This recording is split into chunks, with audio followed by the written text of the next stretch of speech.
Hello everyone, and welcome to today's video on running jargon explained. As a runner, it is essential to understand the jargon of the sport. Knowing these terms will help you communicate effectively with other runners, understand training plans, and track your progress accurately. In this video, we will go through some of the most commonly used running vocabulary, what they mean, and how they apply to running. Warm up and cool down. The first terms we will discuss are warm up and cool down.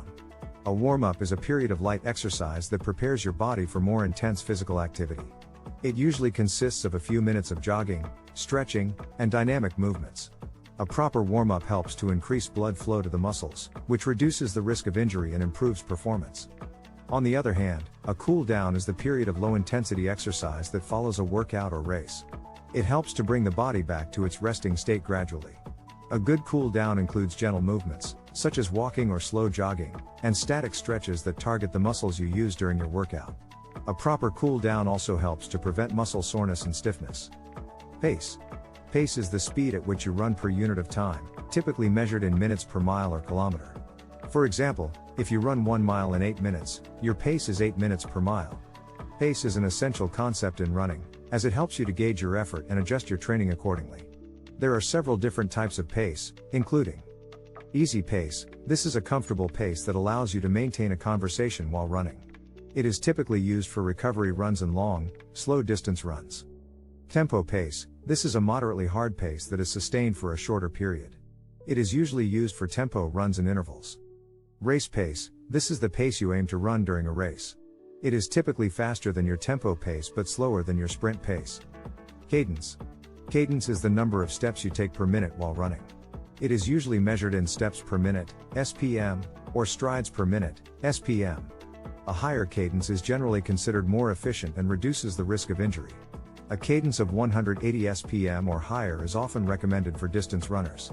To improve your cadence, try to take shorter, quicker steps and maintain a consistent rhythm. Stride length. Stride length is the distance covered by one stride, measured in meters or feet. It is influenced by several factors, including leg length, running form, and speed. Stride length is an essential concept in running, as it affects your running economy, speed, and risk of injury. A shorter stride length is generally considered more efficient and reduces the impact on your joints. To improve your stride length, focus on maintaining good posture and form, and increasing your cadence. Hill training. Hill training is a type of workout that involves running up and down a hill repeatedly. It is a challenging workout that improves strength, speed, and endurance. Hill training is often used by distance runners and triathletes to prepare for hilly races. To do hill training, find a place with several hills that have a moderate incline. Plan a running route and include the hills in your area as much as possible. However, include some flat runs too. So you will have some time to recover. As it gets easier, gradually increase the number of repeats over time. Fartlek. Fartlek is a Swedish term that means speed play. It is a type of interval workout that involves varying your pace and effort level throughout the run. Fartlek workouts are often unstructured and can be done on any terrain. They are an excellent way to improve speed, endurance, and mental toughness. To do a fartlek workout, alternate between periods of hard effort and recovery. For example, you could run hard for 1 minute, then recover with a jog for 5 minutes. Repeat this process for several intervals, gradually increasing the length and intensity of the hard efforts. VO2 max. VO2 max is the maximum amount of oxygen your body can use during exercise. It is a measure of aerobic fitness and endurance. A higher VO2 max indicates better aerobic capacity and endurance. VO2 max is influenced by several factors, including genetics, training, and age. To improve your VO2 max, focus on endurance training, such as long, slow distance runs, tempo runs, and intervals. Lactate threshold. Lactate threshold is the point at which lactate begins to accumulate in your muscles faster than it can be cleared. It is a measure of your body's ability to sustain a high effort level for an extended period. The lactate threshold is an essential concept in running, as it affects your endurance and performance. To improve your lactate threshold, focus on tempo runs and intervals that are slightly above your lactate threshold pace. Recovery run. A recovery run is a low-intensity run that is done after a hard workout or race. It helps to flush out metabolic waste, reduce muscle soreness, and promote recovery. A recovery run is typically done at an easy pace, and the distance and intensity may vary depending on the athlete's fitness level and recovery needs. Taper is the period of reduced training volume and intensity leading up to a race. It allows the body to recover from the stress of training and perform at its best on race day.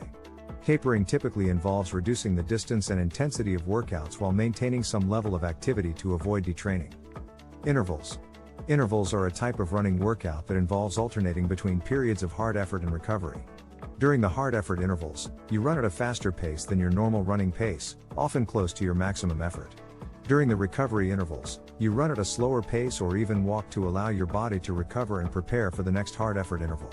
Intervals are often done on the track, because the track is softer than running high speeds on concrete. Interval training is an effective way to improve your speed, endurance, and cardiovascular fitness. By pushing your body to work harder than it's used to during the hard effort intervals, you stimulate the cardiovascular and respiratory systems to adapt and become more efficient. This leads to improved oxygen delivery to your muscles and increased capacity to work at high intensities. Threshold runs or tempo runs. Threshold run, also known as tempo run, is a type of running workout that involves running at a pace that is slightly slower than your maximum sustainable effort.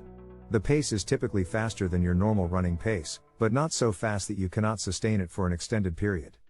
The goal of a threshold run is to increase your lactate threshold, which is the point at which your body begins to produce more lactate than it can clear. By running at a pace that is close to your lactate threshold, you stimulate your body to adapt and become more efficient at clearing lactate and using it as fuel. This leads to improved endurance and the ability to sustain a high effort level for an extended period. Threshold runs can vary in distance and intensity, depending on your fitness level and goals. They are typically longer than interval workouts, with the intensity and duration gradually increasing as you progress in your training. That concludes our video on running jargon explained. Understanding these terms will help you communicate more effectively with other runners, track your progress accurately, and adjust your training accordingly. Whether you are a beginner or a seasoned runner, incorporating these concepts into your training will help you achieve your running goals. Thank you for watching, and we'll see you in the next video.